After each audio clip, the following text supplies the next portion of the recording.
Bismillahirrahmanirrahim. Assalamualaikum warahmatullahi wabarakatuh. Waalaikumsalam warahmatullahi wabarakatuh. Bismillahirrahmanirrahim.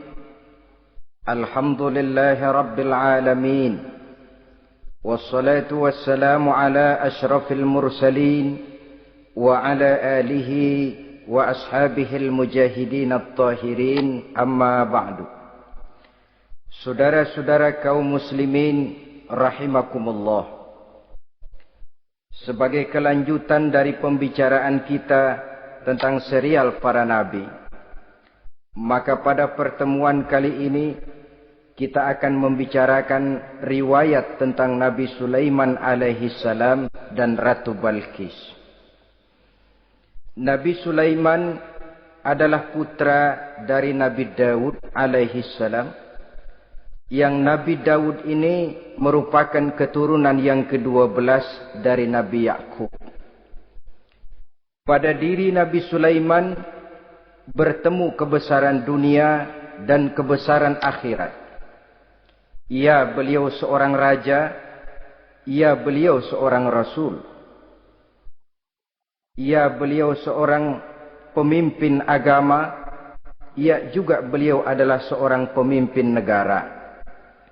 Alangkah idealnya memang jikalau ulama menjadi umara, atau jikalau umara adalah seorang ulama. Dengan posisinya sebagai ulama, maka nilai kepemimpinannya terpelihara dari segala macam bentuk penyelewengan. Dan dengan kedudukannya sebagai umara, dia akan lebih efektif memberikan komando kepada rakyatnya untuk hidup melaksanakan perintah-perintah Allah. Tetapi oleh karena orang yang sekaligus jadi ulama dan umara termasuk jenis makhluk langka, maka agama hanya akan memberikan pesan agar yang bernama ulama dan umara saling bekerja sama untuk kemaslahatan dan kemanfaatan rakyat. Ulama adalah ulama, umara adalah umara. Jikalau keduanya bisa berjalan dan berdampingan dengan baik, rakyat akan jadi nikmat. Tapi kalau keduanya centang perenang, tentu rakyat akan jadi kiamat adanya. Ma'asyiral muslimin rahimakumullah. Mengapa figur Nabi Sulaiman adalah figur yang bertumpu kebesaran dunia dan akhirat? Kita lihat dari sejarah bahwa Allah memberikan mukjizat kepada para rasulnya biasanya sesuai dengan kecenderungan umat yang dihadapi pada waktu itu. Umat yang dihadapi Nabi Musa alaihi salam adalah umat yang senang kepada kegagahan, suka kepada bentuk badan yang kuat. Oleh karenanya mukjizat yang diberikan Allah kepada Nabi Musa berupa kekuatan, baik tongkat maupun tenaganya. Sebaliknya, umat di zaman Nabi Isa alaihi salam cenderung berbangga dengan kemahirannya di bidang ilmu kedokteran dan ketabiban. Maka mukjizat yang diberikan Allah kepada Nabi Isa adalah mukjizat yang bisa mengatasi semua itu, sehingga Nabi Isa dengan izin Allah bisa menyembuhkan orang yang kena penyakit kusta, belang, bahkan sampai bisa menghidupkan orang mati dengan izin Allah. Di zaman Nabi Muhammad sallallahu alaihi wasallam, kecenderungan umat kepada kemampuan bersyair, sehingga ketika itu yang dihargai adalah ujung tombak dan ujung pena. Ujung tombak dalam arti pahlawan perang, dan ujung pena dalam arti seniman dan penyair. Maka di antara mukjizat terbesar yang diberikan kepada Nabi adalah Al-Quranul Karim, yang keindahan gaya bahasanya tidak seorang penyair pun sanggup menandinginya. Di zaman Nabi Sulaiman alaihi salam, kebesaran dan kemegahan dunia, kekuatan dan kejayaan menjadi ukuran. Kita tahu bahwa Jalut yang dihadapi oleh Nabi Daud adalah seorang yang bertubuh besar dan gagah perkasa, yang dalam sejarah lebih kita kenal dengan nama Goliat misalnya. Maka tidak heran kalau mukjizat yang diberikan Allah kepada Nabi Musa merupakan mukjizat yang bertumpu antara kebesaran dunia dan kebesaran akhirat, sebagai raja dan juga sebagai nabi. Tetapi yang patut menjadikan pelajaran buat kita terhadap seluruh kebesaran yang diberikan itu, Nabi Sulaiman berkata, "Haza min fadli Rabbi liyabluwani aashkuru am akfuru." Semua ini, kekuasaan dan kebesaranku, kejayaan dan kekayaanku, adalah anugerah Tuhan untuk menguji diriku. Adakah aku menjadi bersyukur karenanya, atau malah aku menjadi ingkar karenanya? Alangkah baiknya jikalau ucapan Nabi Sulaiman ini kita bisa resapi dan kita bisa terapkan dalam kehidupan ini. Seorang pedagang yang berhasil berkatalah seperti perkataan Nabi Sulaiman. Seorang pejabat dengan kedudukan tinggi berkatalah seperti perkataannya Nabi Sulaiman. Seorang ulama dengan posisi sebagai pemimpin yang non formal berkatalah seperti perkataan Nabi Sulaiman. Seluruhnya berkata, "Haza min fadli Rabbi." Seluruhnya ini adalah karunia Allah untuk menguji diriku, adakah aku bersyukur atau aku menjadi ingkar karenanya. Inilah sekelumit tentang kebesaran Nabi Sulaiman alaihi salam. Pada usia 13 tahun, beliau sudah mewarisi kerajaan ayahnya Nabi Daud dengan meninggalnya Nabi Daud alaihi salam. Dan sejak itu, keistimewaan Nabi Sulaiman alaihi salam sudah nampak dalam kehidupan. Beberapa keistimewaan bisa kita catat dari pribadi Nabi Sulaiman ini. Pertama, beliau cerdik, cerdas, dan bijaksana. Dan tentu saja harus begitu. Kalau Rasul goblok, mana ada umat yang mau ikut. Tetapi kecerdikan dan kecerdasan serta sifat bijaksana ini nampak dari beberapa kisah yang pernah dihadapinya. Pertama, di saat beliau berumur 11 tahun, ketika itu yang menjadi raja adalah ayahnya Nabi Daud, datang mengadu seorang petani bahwa sawah ladangnya, tanaman-tanaman yang ditanamnya habis dimakan oleh binatang ternak dari tetangga di sebelahnya. Maka ia mengajukan usul agar binatang ternak yang memakan tanam-tanamannya itu diberikan saja kepadanya. Nabi Daud meluluskan permintaan petani ini, tapi Nabi Sulaiman berkata, "Ayah, maafkan saya. Kalau boleh saya mengajukan usul, jangan seluruh binatang ternak gembala itu diberikan kepada petani. Akan lebih baik kalau binatang ternak yang memakan tanam-tanamannya itu diberikan kepada si petani selama 1 tahun. Apabila ia berkembang biak, beranak, hasil susunya seluruhnya selama 1 tahun itu boleh dimanfaatkan oleh petani tadi. Dengan demikian saya rasakan ini merupakan satu yang lebih adil ketimbang yang tadi itu." Keputusan Nabi Sulaiman ini diterima baik oleh ayahnya, oleh si petani, dan oleh si gembala tadi. Pada usia 11 tahun, ia sudah menunjukkan kecerdikan, kecerdasan, dan sifat yang bijaksana. Contoh yang kedua, ada 2 orang ibu yang pada saat akan bekerja di ladang, masing-masing meletakkan bayinya di satu tempat, lalu keduanya pun asyik pergi bekerja. Sedang kedua ibu itu bekerja dengan asyiknya, datanglah seekor serigala, menerkam salah seorang anak bayi tadi, dan kemudian dibawanya. Tinggallah anak bayi seorang. Ketika kedua ibu tadi kembali ke tempat dia meletakkan anaknya, maka keduanya lalu berebut anak yang satu itu. Jadi kasus berebut bayi rupanya memang sudah ada dari dulunya. Yang satu berkata itu anaknya, yang lain mengakui itu pun juga anaknya. Akhirnya keduanya mengadu kepada Nabi Sulaiman. Masing-masing ngotot, tidak ada yang mau mengalah. Akhirnya kata Nabi Sulaiman, "Kalau kamu berdua tidak ada yang mau mengalah, sudahlah begini saja. Berikan bayi itu kepada saya, akan saya belah 2 supaya adil. Masing-masing kamu bawa sarang sepotong."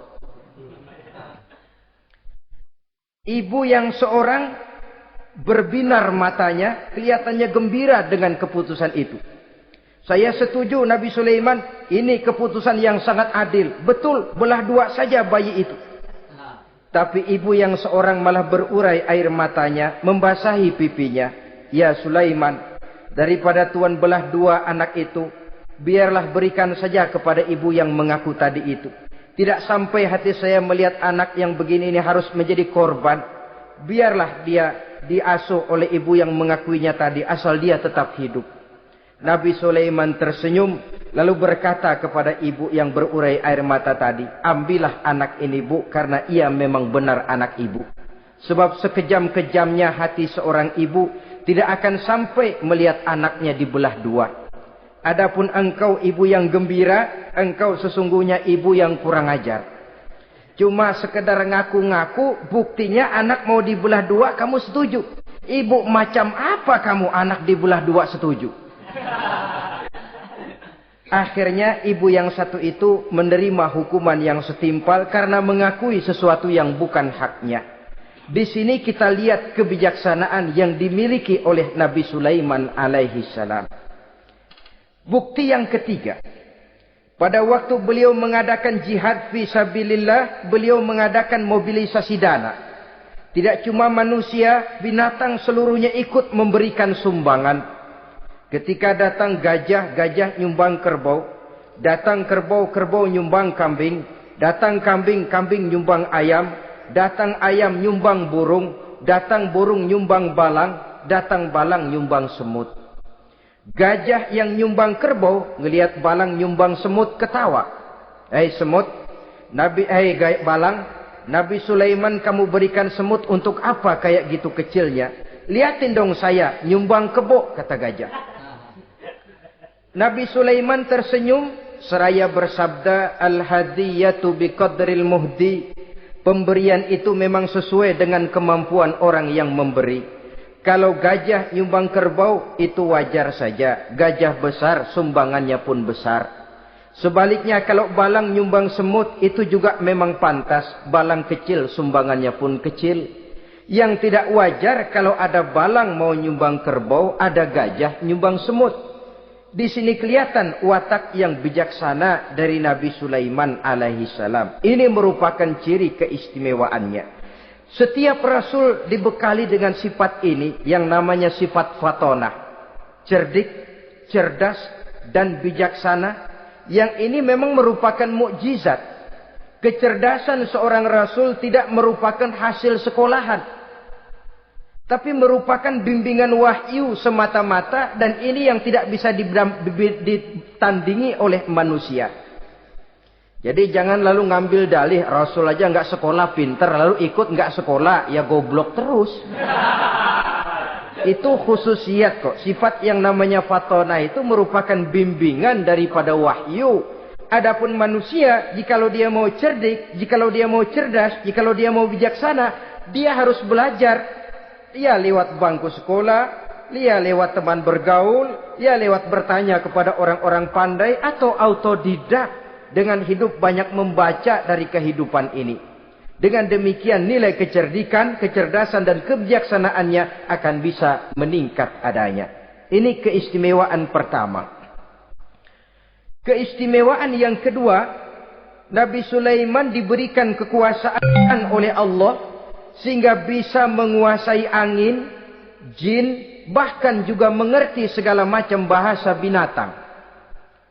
Menguasai angin, beliau bisa menundukkan angin ribut dan memerintahkannya angin itu. Dalam surah Al-Anbiya ayat 81 kita temukan, Wali Sulaiman ar-riha asifatan tajri bi amrihi ilal ardil lati barakna fiha. Dan bagi Sulaiman, ia mampu menundukkan angin ribut yang bertiup menurut perintahnya ke permukaan bumi yang kami berkahi di dalamnya. Menguasai angin, barangkali istilah sekarangnya, memahami betul meteorologi. Itu sebabnya mukjizat hanya diberikan kepada Rasul. Orang yang jiwanya sudah stabil. Coba kalau potongan kita diberikan keistimewaan bisa ngatur angin, Saban Sari main angin. Nggak boleh ada orang kita keselin. Kesel sama orang, undang angin, hantam saja. Maka mukjizat semacam ini hanya diberikan kepada orang yang jiwanya sudah stabil. Ada satu cerita, namanya juga cerita, tapi kebenarannya mendekati. Seorang wali di tanah Jawa, sholat Jumat di Masjidil Haram di Mekah itu. Namanya wali kalau di Jawa kan pakai belangkon. Dia sembahyang di Masjidil Haram. Ini ada orang Arab usil, tumben ngelihat belangkon. Ini apa di tengah masjid? Dia tepak belangkon itu, miring di atas kepala. Begitu belangkonnya miring, tanah kayaknya ikut miring. Sehingga penduduk heran, ini apa tanah jadi miring begini? Lalu ada seorang wali juga yang alim dan mengerti, lihat-lihat di tengah Masjidil Haram ada belangkon miring di atas kepala. Jangan-jangan ini sebabnya ini. Dia samperin, dia dananin lagi tuh belangkon rata, tanah kelihatannya kayak rata lagi. Keistimewaan seperti ini pun hanya diberikan kepada orang yang jiwanya memang sudah stabil. Coba kayak kita diberikan keistimewaan kayak begitu, main belangkon melulu. Saudara-saudara kaum muslimin rahimakumullah. Juga bisa menguasai jin, memerintahkan jin, dan juga mengerti segala macam bahasa binatang. Kita bisa lihat dalam surah As-Saba ayat 12 misalnya. Demikian juga tentang mengerti bahasa binatang. Pada satu hari Nabi Sulaiman dan bala tentaranya lewat di satu lembah. Lembah itu kebetulan lembah semut. Ketika mereka lewat di lembah itu, Raja Semut lihat dari kejauhan, dia pidato kepada rakyatnya para semut itu. Apa katanya? Ya ayyuhan namlu dukhulu masakinakum. La yahtimannakum Sulaiman wa junuduh wa hum la yash'urun. Jadi ini Raja Semut melihat Nabi Sulaiman datang bersama seluruh bala tentaranya, dia pidato kepada rakyatnya. Saudara-saudaraku rakyat semut, di mana saja suara saya bisa didengar. Perhatian, perhatian. Ini Nabi Sulaiman mau liwat dengan seluruh bala tentaranya. Kamu semua supaya masuk ke dalam lubang kamu masing-masing.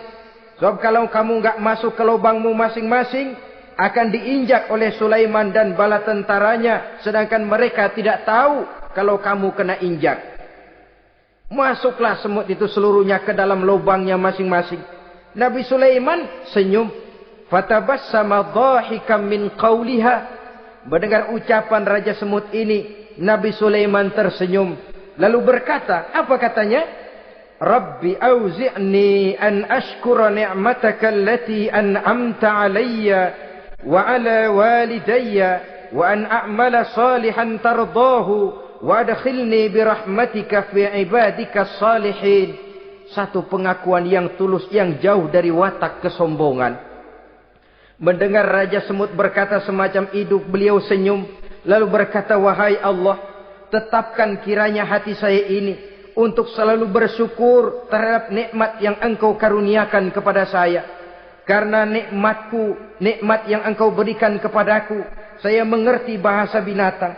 Karena mengerti bahasa binatang, saya mengerti seruan Raja Semut itu.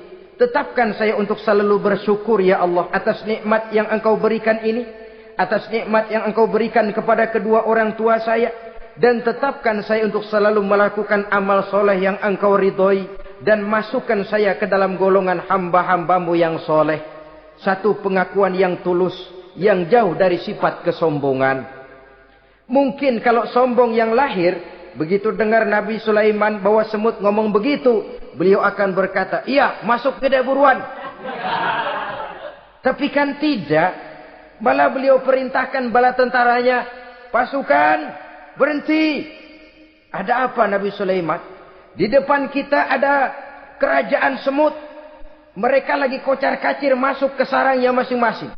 Tunggu sampai mereka masuk dan kita bisa lewat dengan aman tanpa harus menginjak-injak mereka. Bala tentaranya di stop dan berhenti. Ternyata kebesarannya tidak menyebabkan ia lalu memandang remeh sampai kepada makhluk yang bernama semut sekalipun. Masih tetap dihargainya sebagai makhluk dari Allah Subhanahu wa ta'ala. Sesuatu yang perlu menjadi contoh kita semua. Sebab orang bilang kadang kacang sering lupa akan kulitnya. Kadang posisi kita yang tinggi menyebabkan kita lupa dari mana kita berasal. Kadang harta yang kita miliki menyebabkan kita lengah dari mana kita datang. Akhirnya yang timbul adalah sifat sombong dan angkuh. Ibarat kata orang, kacang lupa dengan lanjarannya. Ma'asyiral muslimin rahimakumullah. Ini kebesaran dan keistimewaan yang diberikan Allah kepada Nabi Sulaiman alaihi salam. Apa yang perlu kita jadikan tamsil dan ibarat dari kebesaran ini? Saudara-saudara kaum muslimin rahimakumullah. Keadilan sebagai umara yang berpadu dengan kebijaksanaan sebagai ulama. Satu hari seorang sahabat bertanya kepada Rasulullah sallallahu alaihi wasallam. Ya Rasul, kalau pada satu saat ajal merenggut Tuhan berlalu meninggalkan kami sekalian, kita berpisah untuk selamanya ya Rasul. Dalam kondisi semacam itu, azahrul ardi khairul lana am batniha. Mana yang lebih baik ya Rasul buat kami kalau sudah ditinggalkan oleh Tuhan? Permukaan bumi atau perut bumi yang lebih baik? Ini pertanyaan dengan bahasa kinayah. Permukaan bumi maksudnya hidup. Perut bumi maksudnya mati. Orang kalau sudah masuk ke perut bumi kan habis. Ya Rasul, kalau engkau sudah tidak ada meninggalkan kami semua, mana yang lebih baik buat kami, hidup atau mati? Bukan main pertanyaan ini. Di satu sisi menggambarkan cintanya sahabat kepada Nabi. Sehingga kalau tidak bisa mati bersamaan, biarlah mati beriring saja. Di lain pihak juga mencerminkan bingungnya sahabat kalau sudah ditinggalkan oleh Rasul. Atas pertanyaan ini apa jawab Rasul? Kamu enggak usah khawatir. Walaupun aku sudah tidak ada, kembali ke hadratullah azza wa jalla, meninggalkan kamu semua, kamu tidak usah bingung. Dengan syarat, idza kana umaraukum khiyarukum wa amrukum syura bainakum wa aghniyaukum askhiyaukum fa zahrul ardi khairul lakum min batniha. Kalau saja para umara, kalau saja pemimpin-pemimpin kamu adalah orang-orang yang terbaik di antara kamu, dan seluruh persoalan yang kamu hadapi dapat kamu musyawarahkan dengan baik, lalu orang-orang kaya di antaramu adalah orang-orang yang dermawan, ketika itu walaupun aku sudah tidak ada, hidup lebih baik daripada mati. Permukaan bumi lebih baik daripada perut bumi. Dengan catatan tiga tadi. Pemimpinmu orang yang terbaik di antara kamu. Segala persoalan kamu musyawarahkan. Dan orang kayamu orang dermawan. Walaupun aku tidak ada, hidup lebih baik daripada mati. Tapi sebaliknya kata Nabi, idza kana umaraukum syirarukum. Kalau umarokmu, pemimpin-pemimpinmu adalah orang-orang yang terjahat di antara kamu. Wa amrukum ala nisaikum. Dan segala urusanmu sudah diatur oleh perempuan. Walaupun dia tidak naik di bidang eksekutif, tidak memegang kekuasaan. Tapi kekuasaan bayangannya jauh lebih menentukan daripada kekuasaan yang sesungguhnya. Kalau perempuan sudah ikut campur mengaturmu, kemudian wa askhiyaukum bukhalaukum. Orang-orang kaya di antaramu adalah orang-orang yang bakhil bin pelit alias kikir. Maka ketika itu kata Nabi, fabatnul ardi khairul lakum min zahriha. Perut bumi lebih baik daripada permukaan bumi. Apa yang bisa diharapkan dari pemimpin yang zalim, perempuan yang sok kuasa, dan orang-orang kaya yang bakhil dan pelit? Dalam kondisi semacam itu, bertemulah kita dengan yang bernama kiamat. Dan kalau sudah kiamat macam itu, kata Nabi, perut bumi lebih baik daripada permukaan bumi. Maka yang kita perlukan sekarang adalah kerjasama antara ulama dengan umara. Ulama bukan umara, umara pun bukan ulama. Harus saling kerjasama dan jangan saling memperalat. Kerjasama menurut bidangnya masing-masing menjadi yang terbaik di bidangnya. Jangan sudah jadi kiai karena ingin berpartisipasi aktif lalu pindah jadi pemborong jembatan. Tidak sadar akan profesinya. Dan orang lalu tidak bisa berkata, apaan kiai mubalik bisanya cuma ngomong saja. Sekarang kan zaman pembangunan perlu karya nyata. Mana ada ustadz kiai mubalik bikin irigasi. Cuma pidato saja. Apa kemiskinan bisa diatasi dengan pidato? Ini juga orang tidak ngerti urusan. Wong Nabi saja ngajarin kok. Iza wusidal amru ila ghairi ahlihi fantaziris sa'ah. Yang kemudian diterjemahkan dalam manajemen modern. The right man on the right job. Bahwa persoalan harus diserahkan kepada orang yang memang ahlinya. Lah kalau kiai ngurus irigasi, apa nanti lurah mau ngajar fikih? Camatnya ngajar tafsir. Kacau jadinya. Makin ruwet jalur birokrasi, makin banyak orang meninggalkan profesi dan malah melaksanakan sesuatu yang bukan profesinya. Untuk memberesi keruwetan birokrasi termasuk diantaranya menanamkan kesadaran profesi yang menimbulkan kebanggaan dan kebanggaan yang membuahkan tanggung jawab terhadap profesi itu. Sebab orang kalau sudah bekerja menurut profesinya, walaupun tidak kaya, tapi hidupnya tenang. Kenapa? Karena panggilan jiwanya. Seorang kiai yang diajak ngobek, walaupun objeknya gol puluhan juta, kaya, belum tentu tenang. Karena saya yakin bukan ke sana panggilan jiwanya. Ma'asyiral muslimin rahimakumullah. Itulah sebabnya kerjasama ulama membangun lingkungannya, ulama membangun manusianya, umarok membangun lingkungannya, sehingga terciptalah wujud daripada pembangunan manusia seutuhnya, ya zahirnya, ya batinnya. Seluruh kita berpartisipasi, hanya bidangnya saja yang berbeda-beda. Jangan yang satu merasa lebih berjasa dari yang lain. Jangan yang satu merasa lebih penting dari yang lain. Seluruh kita penting, seluruh kita berjasa, cuma bidang kita saja yang berbeda-beda. Inilah bahasa Quran, kullun ya'mal ala syakilatih. Setiap orang bekerja menurut profesinya masing-masing. Ma'asyiral muslimin rahimakumullah. Kita kembali kepada riwayat Nabi Sulaiman alaihi salam. Satu hari ketika beliau sedang menginspeksi pasukan, berkumpullah pasukan beliau itu, ya tentara yang manusianya, ya pasukan jinnya, ya seluruh binatang-binatangnya berbaris. Beliau selaku inspektur upacara mengadakan inspeksi pasukan.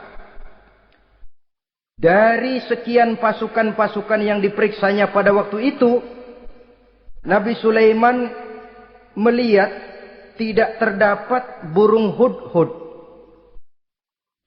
Beliau bertanya-tanya, "Ma liya aral hudhuda am kana minal ghaibin?" Kemana burung hudhud? Orang lain pada kumpul, dia sendiri tidak ada. Awas kalau dia datang. Kalau dia tidak bisa memberikan alasan yang tepat kemana dia, akan saya berikan sanksi dan hukuman. Ini namanya pemimpin yang bertanggung jawab toh. Seorang pun dari yang dipimpinnya tidak ada, menjadi pertanyaan. Tidak lama kemudian datang burung hudhud. Begitu datang lalu memberikan laporan kepada Nabi Sulaiman. Kalau istilah sekarang, begitu dia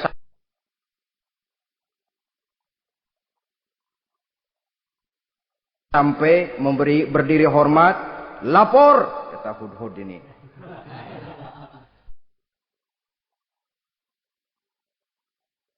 Bagaimana hudhud? Maaf Tuan Raja, saya terlambat. Iya, kenapa terlambat? Patroli Tuan Raja. Kemana saja kamu patroli? Keliling. Lalu apa hasilnya? Inni wajadtu mar'atan tamlikuhum wa utiyat min kulli syai'in wa laha arsyun azim. Saya baru patroli ke satu negara yang bernama Sabah, Tuan Raja. Sabah, saudara tahu Sabah? Di mana itu? Dekat ibu kota Yaman sekarang. Di sana Tuan Raja, kata Hudhud ini, wajadtu imra'atan tamlikuhum. Yang jadi raja perempuan. Kalau Tuan raja besar, Tuan orang laki. Ayah Tuan raja besar, Nabi Daud, laki. Ini mah model Tuan Raja. Orangnya rajanya raja besar tapi perempuan. Tumben saya ngelihat ada raja perempuan. Kerajaannya begitu besar. Begitu. Iya. Lalu dia jadi raja bagaimana? Ya mewarisi kerajaan ayahnya Sri Baginda Raja Syarahil. Ketika ayahnya wafat, dia naik.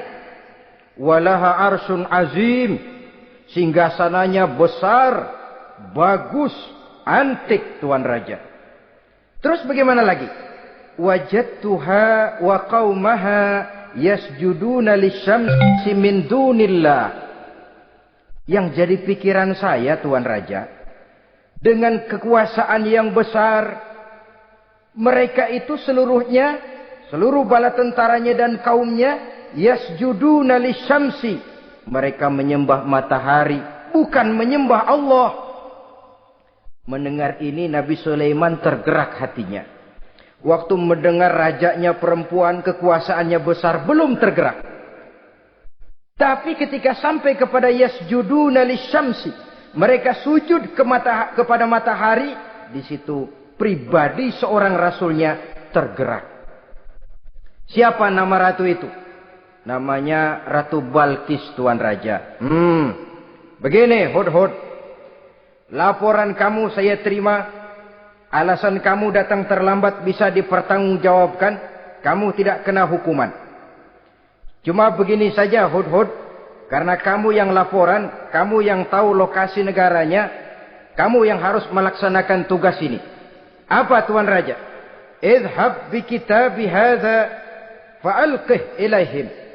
Kamu berangkat lagi ke negeri Sabah, bawa surat saya, berikan kepada mereka. Tsumma tawalla anhum. Kemudian kamu berpaling dari mereka, tapi jangan pulang. Fanzur madza yarji'un. Lihat apa reaksi mereka setelah menerima surat ini. Baik Tuan Raja, baik. Nabi Sulaiman menulis sepucuk surat kepada Ratu Balkis. Dan surat itu dibawa oleh burung Hudhud tadi. Terbanglah si burung Hudhud ini ke negeri Sabah. Masuk ke istana Ratu Balkis. Dan surat itu jatuh di kamar Ratu Balkis. Diambil surat tadi. Kemudian dibaca. Apa isi suratnya? Innahu min Sulaiman. Wa innahu bismillahirrahmanirrahim. Alla ta'lu alayya. Wa'tuni muslimin. Surat ini dari Sulaiman. Bismillahirrahmanirrahim. Jangan kamu merasa lebih tinggi dari aku. Datanglah kepadaku dan masuk ke dalam agama Islam. Suratnya singkat, padat, ultimatum. Jadi enggak pakai bahasa kembang, enggak pakai bahasa basi, langsung kepada isi. Surat ini dari Sulaiman. Bismillahirrahmanirrahim. Jangan kamu merasa lebih tinggi dari aku. Datanglah kepadaku dan masuklah ke dalam agama Islam. Ini yang disebut dakwah langsung tanpa pakai kembang. Saudara-saudara, menerima surat semacam ini, Ratu Balkis lalu ngumpulin para pembantu kerajaan, aparat pemerintah lah zaman sekarang. Termasuk menteri-menteri. Dipanggil sidang darurat di istana Ratu Balkis membahas datangnya surat dari Nabi Sulaiman alaihissalam. Tuan-tuan para menteri, bagaimana Sri Ratu? Saya dapat surat. Dari mana? Dari Sulaiman. Katanya apa? Jangan kamu merasa lebih hebat dan lebih tinggi dariku. Datanglah kemari dan masuklah ke dalam agama Islam. Menurut pendapat tuan-tuan menteri, bagaimana surat ini? Apa kita penuhin permintaannya? Kita datang rame-rame masuk Islam? Oh, kata menteri, jangan dulu tuanku. Gengsi dong. Kita ini kan kerajaan besar. Tentara kita gagah. Masa mau menyerah tanpa syarat? Soal nanti kita kalah atau menang itu soal lain, Tuan Perdana Menteri, Tuan Ratu. Tapi bahwa kita punya harga diri itu harus kita tunjukkan lebih dulu. Jadi menurut Tuan Menteri bagaimana? Kami sih nunggu komando Tuan Putri saja. Artinya, kalau boleh, perang saja. Cuma mau duluin, takut dikira nyelongcong. Kami sih gimana komando Tuan Ratu saja. Tuan komandokan berangkat, kami segera berangkat. Terserah Tuan Putri, kami seluruhnya loyal, taat dan setia menunggu titah dari Sri Paduka Ratu. Terima kasih para menteriku. Soal kesetiaanmu saya tidak meragukan. Tapi perang dimanapun selalu membawa kerugian. Kita menang, rugi, tentu jatuh korban. Apalagi kalau kita kalah. Dan raja-raja yang mengalahkan negeri-negeri lain selalu membawa kehinaan kepada negeri yang dikalahkannya. Jadi bagaimana? Sekarang begini saja. Kita ambil jalan tengah. Lalu diplomasi dulu. Diplomasi macam apa Tuan Ratu? Kita kirim utusan kepada Nabi Sulaiman. Dari sana nanti kita lihat reaksinya.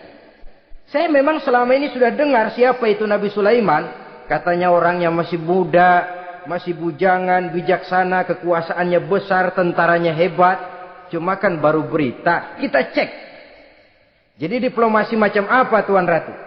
Kita kirim utusan kepada Raja Sulaiman. Kita bawakan hadiah-hadiahnya. Yang mahal-mahal, mewah-mewah, menarik. Pokoknya yang terbaik di negeri kita, berikan kepadanya. Lihat reaksinya. Kalau dia tergiur dengan hadiah itu, dia raja. Bukan nabi. Tapi kalau dia menolak hadiah itu, dia memang nabi. Dan apa reaksi kita nanti tergantung sikap Nabi Sulaiman. Aha, kalau begitu setujulah Ratu. Itu memang bijaksana. Diplomasi dulu. Iya, jangan datang-datang main perang aja loh. Perang sih gampang. Tapi ini kan ada meja perundingan. Sepanjang masih kita bisa menempuh jalan damai, damai saja dulu. Baik. Maka diaturlah satu barisan diplomasi untuk menuju Palestina, kerajaan Nabi Sulaiman alaihi salam. Rombongan terdiri dari 500 orang laki-laki dan 500 orang perempuan. Yang laki ganteng, yang perempuan cantik. Yang laki dikendarai dengan kuda-kuda pilihan dan yang perempuan dikendarai dengan keledai-keledai pilihan. Kuda dan keledai pun dihiasi begitu rupa. Pelanaknya yang terbagus dilapis dengan sutra. Sedangkan bawaan-bawaannya tidak lain daripada intan, berlian, mutiara, jamrud, yakut, kesturi. Yang dilapis dengan sutra tenun yang asli. Pendeknya hadiah yang serba wah. Dan rombongan ini dipimpin oleh seorang diplomat ulung dari negeri Sabah. Bernama Munzir bin Amru. Ini ahli diplomasi dari negeri Sabah. Dipesanlah oleh Ratu Balkis, kalau datang nanti kamu ke negeri Sulaiman, sikapmu harus begini, begini, dan segala macam. Ditatar dulu. Sebab ini mau diplomasi tingkat tinggi. Baik, Sri Ratu. Nah, sudah mendengar perundingan ini, burung hudhud pulang ke negeri Nabi Sulaiman. Apel lagi, lapor Tuan Raja. Bagaimana hudhud? Sikapnya mereka akan mengutus utusan dengan membawa berbagai macam hadiah untuk datang ke negeri kita. Baik. Nabi Sulaiman kumpulkan tentaranya, terutama para jin. Hei tentaraku, khususnya kalian para jin. Akan datang rombongan tamu besar ke negeri kita. Maka mulai saat ini saya komandokan. Kamu bangun satu istana yang megah. yang belum pernah ada dalam waktu yang relatif singkat. Dan lantai daripada istana itu harus dilapisi dengan kaca-kaca tebal yang bening. Bawahnya diisi dengan air, diisi dengan ikan-ikan hias yang indah-indah. Baik Tuan Raja. Maka tentara Nabi Sulaiman, sejak manusia sampai binatang sampai jin, semuanya kerja bakti membangun istana yang megah. Sehingga sebelum rombongan kerajaan Sabah ini sampai, istana sudah selesai. Mereka masuk ke dalam istana Nabi Sulaiman. Begitu melihat lantainya gemerlapan air, masing-masing pada ngangkat kain. Takut kainnya basah. Waduh, ini istana kebanjiran begini. Kata Nabi Sulaiman, nggak usah diangkat kainnya, nggak usah. Ini dilapis kaca, cuma bawahnya memang kolam. Kolamnya berisi ikan. Oh, bengong. Bengong. Bengong aja pada melongo mulutnya.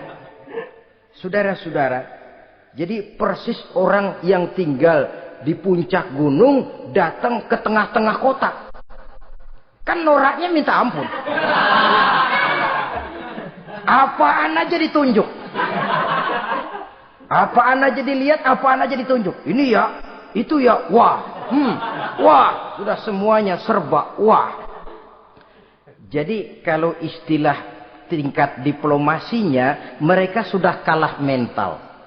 Dan itu sudah kemenangan pertama dari Nabi Sulaiman. Sudah shock. Mereka merasa negeri Sabah kaya, luar biasa, hebat. Begitu datang ke negeri Sulaiman, mereka jadi orang norak kayaknya. Sudah kumpul, nah selamat datang tuan-tuan ke negeri kami. Ada pesan apa? Majulah Munzir bin Amru. Tuan Sulaiman, bagaimana? Kami diutus oleh Sri Baginda Ratu Balkis untuk menyampaikan hadiah-hadiah yang kami bawa ini. Intan, berlian, yakut, jamrud, kesturi, dan barang-barang mahal lainnya. Mudah-mudahan Tuan bisa menerima dengan senang hati. Nabi Sulaiman tersenyum. Lalu beliau berkata, Atumiddunani bimalin, fama atani Allahu khairun mimma atakum. Kamu mau memberikan saya seluruh hadiah-hadiah permata intan ini, padahal apa yang telah diberikan Allah kepada saya jauh lebih baik dari apa yang telah diberikannya kepadamu. Kamu merasa bahwa saya kekurangan semua ini? Ketahuilah tuan-tuan, saya punya lebih banyak dari apa yang tuan-tuan berikan sekarang ini. Irja' ilaihim, bawa pulang kembali seluruh hadiah ini. Sampaikan salam saya kepada ratumu, Ratu Balkis. Falana'tiyannahum bijunudin la qibala lahum biha. Kalau mereka tetap tidak mau datang menyatakan keislaman, kami yang akan datang ke sana dengan seluruh bala tentara kami yang mereka pasti tidak akan sanggup menghadapinya. Saudara bisa baca dalam surah An-Naml ayat 36. Saudara hadirin ma'asyiral muslimin rahimakumullah. Kalau orang sudah silau dengan yang namanya upeti, hadiah, harta, secara mental dia sudah jatuh. Andai kata ketika itu Nabi Sulaiman menerima seluruh hadiah tadi, maka misi kerasulannya tidak akan jalan. Wibawanya hancur. Dan dia tidak akan sanggup lagi mendakwahkan Ratu Balkis untuk masuk ke dalam agama Islam. Dia akan jadi cemoohan di negeri Sabah. Sulaiman ngomong aja dikasih hadiah telap. Nah, ternyata ada yang lebih mahal dari harta. Ada yang lebih mahal dari intan dan mutiara. Ada yang lebih mahal dari pangkat dan kedudukan. Apa dia? Harga diri. Dan itu yang langka sekarang ini. Lebih baik jalan kaki tapi kita bebas mendongakkan kepala kemanapun kita mau. Daripada naik mobil empuk tapi mata nunduk saja nggak berani lihat ke atas. Kehilangan harga diri. Ulama yang kehilangan harga diri akan menyelewengkan ayat. Pejabat yang kehilangan harga diri akan melakukan segala macam penyelewengan. Dan lain sebagainya. Harga diri sesuatu yang mahal. Terutama di kota-kota besar, kota-kota yang menyandang gelar metropolitan, biasanya harga diri ini sudah tidak dihiraukan orang lagi. Cuma untuk uang yang relatif kecil, cuma untuk kedudukan yang temporer, orang tidak segan-segan mengorbankan sesuatu yang paling mahal yang bernama harga diri. Akhirnya suap merajalela, sogok menjadi-jadi, semir pun menjamur. Bahkan malah kadang-kadang jadi target. Sehingga ada pernah berita jabatan wakil gubernur katanya dikomersilkan. Siapa yang bisa memberikan sekian puluh juta dia akan naik. Ini kalau sudah begini ya salam. Orang itu kalau memperoleh satu jabatan karena mengeluarkan banyak uang, percayalah saudara, begitu dia naik ke jabatan itu, langkah pertama yang dia lakukan, bagaimana supaya uangnya bisa kembali. Bukan bagaimana bekerja sebaik-baiknya. Bukan bagaimana mensejahterakan rakyat sebaik-baiknya. Karena dia merasa naik jabatan banyak mengeluarkan uang, setelah dia naik, gimana supaya pulang modal dulu. Lebihnya kalau ada, baru bekerja buat rakyat. Itu pun kalau nggak keburu pensiun. Kadang-kadang malah lebih celaka lagi kalau sudah mau pensiun baru bikin pemutihan. Wah saya baru rajin iktikaf di masjid, pergi haji. Kenapa? Udah pensiun. Tapi waktu masih aktif, tanda tangan masih laku, nota masih dihargai, kata belece masih berwibawa, lupa berbuat untuk hari depan dirinya sendiri, yaitu akhiratnya. Konon lagi untuk umat dan agamanya. Jadi untuk mengabdi, berbuat baik kepada umat, berkhidmat kepada agama, iktikaf di masjid, tuan-tuan, tidak usahlah nunggu sampai pensiun. Manfaatkan posisi yang tuan-tuan punya sekarang ini untuk beribadah dengan sebaik-baiknya. Itu pun masih bersyukur, masih bisa mengadakan pemutihan daripada tidak sama sekali. Cuma alangkah akan lebih efektifnya lagi kalau itu diawali pada saat kita masih mempunyai posisi kunci. Ini reaksi Sulaiman, saudara-saudara. Diberikan hadiah yang mahal, atau midunani bimalin. Kamu mau nyogok saya dengan hadiah ini? Yang diberikan Allah lebih hebat dari yang kau bawa sekarang ini. Apa yang saya cari? Oleh Allah saya telah diberikan sesuatu yang lebih besar dari yang kau bawa. Sudah, bawa pulang saja. Sampaikan salam kepada ratumu. Kalau dia tetap ngotot tidak mau kemari, saya yang akan datang ke sana dengan seluruh bala tentara yang saya yakin sampean akan kewalahan ngadepinnya. Pulang, sampaikan salam saya, bawa seluruh hartamu. Diplomasi tahap pertama menang total. Utusan Raja Sabah sudah kalah mental, kalah juga fisik. Pulanglah mereka dengan membawa kembali seluruh hadiah yang mereka ingin sampaikan tadi. Bisa dibayangkan mentalnya itu. Ya. Sama juga kita sudah punya niat ingin menyogok seseorang. Tahu-tahu yang mau disogok nggak nerima. Pulang kayaknya muka kan belipet.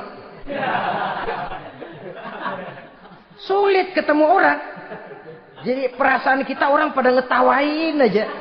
Padahal orang mah nggak tahu persoalannya. Tapi sikap mental sendiri itu. Jadi memang saudara-saudara ini berkaitan. Walaupun yang mau nyogok banyak, kalau yang disogok nggak mau, nggak jadi. Walaupun ada yang minta disogok, kalau yang mau nyogok nggak ada, juga nggak nyetel. Lah ini nyetel, yang mau nyogok banyak, yang disogok pun ada. Jadilah perbuatan itu. Ma'asyiral muslimin rahimakumullah. Sampai mereka di kerajaan Sabah, mereka ceritakan itu. Ratu Balkis bengong. Ternyata yang saya dengar selama ini memang benar rupanya. Sulaiman bukan cuma raja, tapi juga rasul. Bukan cuma pemimpin negara, tapi juga pemimpin agama. Lalu bagaimana, saudara ratu? biarlah saya pikir-pikir dulu. Pikir. Bagaimana ya? Sudahlah, begini saja. Kita sekarang berangkat ke negeri Nabi Sulaiman. Saya yang akan langsung memimpin rombongan. Ada 2 tujuan Ratu Balkis sebenarnya. Tujuan pertama ingin melihat dengan mata kepala sendiri kebesaran Sulaiman yang selama ini dia cuma dengar beritanya saja. Yang kedua, ada udang di balik batu. Kalau setelah Nabi Sulaiman nanti melihat kecantikan Ratu Balkis ini, dia bisa fly.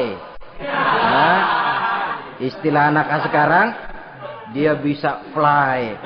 Nah, siapa tahu kan karena kecantikannya Nabi Sulaiman lalu jatuh hati dan Dewi Amor pun bicara. Nanti bila mata bertemu mata, bibir ikut senyum, hati berdetak. Maka terjadilah magnet-magnet saling bersentuhan, percintaan tingkat tinggi. Kan lumayan dapat suami, dapat pacar seorang raja besar. Jadi dengan harapan ini berangkatlah Ratu Balkis ke negeri Nabi Sulaiman. Hud lapor lagi. Lapor. Bagaimana Hud? Ini Ratu Balkis yang mimpin sekarang. Baik, kita siap-siap. Begini saja, kata Nabi Sulaiman. Siapa yang bisa bawa singgasana Ratu Balkis ke sini? Jin Ifrit tampil. Saya. Berapa lama kamu perlukan untuk membawa singgasana Ratu Balkis kemari? Sebelum Tuan bangun dari tempat duduk, itu singgasana sudah bisa sampai kemari, Tuan Raja. Bagus. Ada yang bisa lebih cepat? Saya, kata seorang ulama. Berapa lama? Sebelum Tuan kedip. Asal Tuan kedip, Tuan melek lagi, singgasana sudah sampai di sini. Baik, kerjakan. Dalam waktu sekejap itu singgasana Ratu Balkis sudah sampai di istana Nabi Sulaiman. Pasang di sini, biar dia dudukin nanti. Rubah sedikit biar dia nggak kenalin. Dirombak sedemikian rupa. Masuk Ratu Balkis ke istana Nabi Sulaiman. Terjadilah kemudian di perundingan semacam tingkat tinggi antara raja dengan raja. Bagaimana Tuan Ratu Balkis? Iya, Tuan Sulaiman. Iya, bagaimana? Saya kagum dengan kebesaran Tuan. Bukan kebesaran saya. Seluruhnya ini adalah karunia Allah kepada saya. Saya dengar Tuan menyembah matahari. Padahal matahari tidak pernah memberikan apa yang Tuhan kehendaki. Matahari tidak pernah menciptakan Tuhan. Adalah lebih baik Tuhan menyembah yang menciptakan matahari daripada menyembah matahari itu sendiri. Nabi Sulaiman, bagaimana kalau kita mengadakan ya sambil berunding, sambil lobbying istilah sekarang. Baik, lobbying pun jadi. Berjalanlah meninjau seluruh pelosok istana Nabi Sulaiman alaihi salam. Seperti halnya bala tentaranya, Ratu Balkis juga sampai di lantai kaca, angkat kain. Kata Nabi Sulaiman, jangan diangkat tuh kain. Ini bukan air, istana kaca. Bukan main kebesaran kamu.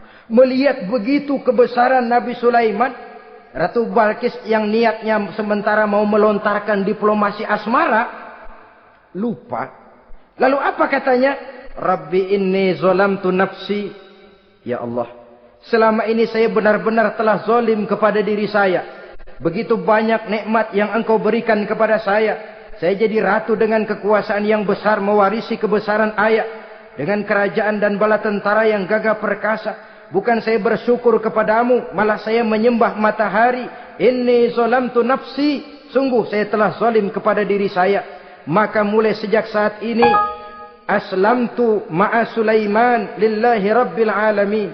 Mulai sejak saat ini ya Allah, saya nyatakan diri, saya masuk Islam, bertuhankan Allah Rabbul Alamin. Saya tunduk kepada Nabi Sulaiman alaihi salam. Masuk Islam sebelum diplomasi asmaranya melayang, saudara-saudara. Sudah masuk Islam? Sudah. Nah, Ratu Balkis sekarang bagaimana? Ya Nabi Sulaiman, Kalau saya masuk Islam, apakah kerajaan saya akan tunduk dan diatur oleh kerajaan Tuhan? Tidak. Kamu persilakan pulang ke kerajaanmu. Atur negerimu menurut cara yang kamu mau, asal sesuai dengan perintah Allah. Saya bukan penjajah. Saya cuma mengajak kamu ke dalam Islam. Saya tidak ingin meluaskan wilayah saya. Asal kamu sudah masuk Islam, tugas sudah saya jalankan. Perkara kerajaanmu, kau pulang, kau atur, dan kau tetap jadi raja. Jangan merasa kalau sudah masuk Islam lalu kerajaanmu saya caplok. Islam bukan penjajah, Ratu Balkis. Baiklah Nabi Sulaiman, saya tahu. Tapi untuk melanggengkan kerjasama antara kerajaan Sabak dengan kerajaan Tuhan, caranya bagaimana? Mulai ngojok-ngojok. Dia nggak bilang lu demen aja deh sama gue. Enggak. Cuma untuk jangka panjang. Jangka panjangnya Sulaiman. Supaya kita tetap bisa kerjasama, caranya bagaimana? Ya supaya kerajaan berumur panjang, kau harus punya keturunan. Kata Nabi Sulaiman. Itu kan berarti saya harus nikah. Memang. Tapi saya ratu. Suami saya kan paling kurang juga harus maharaja, sahansa. Ya sebenarnya sih cuma dia nggak bilang aja. Di kerajaan gue nggak ada yang setimpal. Gue maunya sama elo. Itu kalau bahasa kita. Cuma ini kan bahasa perempuan. Perempuan kan paling pintar nahan perasaan. Nggak kayak orang laki. Orang laki kalau lagi mabok cinta teler. Sama siapa aja dia cerita. Gue kan lagi demen sama si Ano. Lain sama perempuan, dia paling bisa jaga perasaan. Saya kalau begitu, saya harus kawin dengan maharaja. Ya kamu tinggal pilih saja, kata Nabi Sulaiman. Nabi Sulaiman, ini Perdana Menteri udah pada mesem-mesem, udah paham ke arah mana maksudnya. Bagaimana kalau kita kukuhkan saja dua kerajaan ini, Nabi Sulaiman? Saya pun setuju kalau itu kamu punya mau. Wah, ini Perdana Menteri takbir semua. Allahu Akbar, Alhamdulillah, Alhamdulillah. Sampai akhirnya Nabi Sulaiman pun menikah dengan Ratu Balkis. Bergabunglah dua kerajaan besar itu. Saudara-saudara kaum muslimin rahimakumullah. Kemudian setelah bertahun Nabi Sulaiman wafat. Tidak seorang pun tahu karena beliau wafat sedang pegangan tongkat. Ketika tongkat dimakanin rayap, rapuh, baru beliau jatuh. Orang tahu kalau Nabi Sulaiman sudah wafat. Menurut riwayat beliau wafat itu sedang sholat. Karena sholat Nabi Sulaiman cuma diri saja. Tidak pakai ruku dan sujud. Menurut riwayat lain beliau sedang memandori jin dan tentaranya yang sedang kerja. Begitulah wafat beliau. Kita bisa baca dalam surah Saba ayat ke-14. Setelah beliau wafat, Palestina diserbu oleh Raja Bukhtanasor atau Raja Nebukadnezar. Seluruh kebesaran Sulaiman di bumi hanguskan, istananya dihancurkan, intan permata dan kekayaan beliau dirampok, dan tinggallah kebesaran Sulaiman cuma legenda saja yang kita kenal dengan istilah Haikal Sulaiman. Legenda, riwayat-riwayat yang sampai sekarang ini masih bisa kita telusuri kebenarannya. Saudara-saudara, inilah pertemuan yang singkat ini. Walaupun serba singkat, mudah-mudahan ada manfaatnya. Dengan kesimpulan, seluruh anugerah yang ada pada kita hakikatnya karunia Allah. Marilah kita menjadi orang yang pandai bersyukur atas anugerah itu. Terima kasih atas segala perhatian. Mohon maaf atas segala kekurangan. Usikum wa nafsi bitaqwallah. Wassalamualaikum warahmatullahi wabarakatuh. Waalaikumsalam warahmatullahi wabarakatuh. Subhanallah walhamdulillah wala